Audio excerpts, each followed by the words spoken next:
अस्सलाम वालेकुम। SVS आपका 10,000 मुझे पहुंच गया है।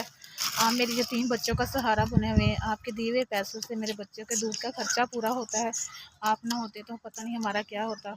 अल्लाह पाक आपको तंदुरुस्ती दे, आपको सेहत दे, आपके कारोबार में बरकत डाले, आप इसी तरह हमें देते रहें। SVS अल्लाह पाक आपको तरक्की दे, कामयाबियाँ दे। अल्लाह पाक आपके अदारे को इसी तरह सलामत रखे।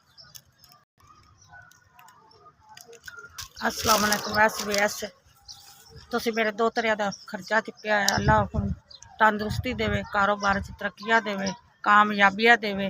मेरी बेटी हैगी, 3 बच्चे हुंदे हैगे ते तुसीं पैसे दिंदे तो खर्चा पानी बच्चों का करदी।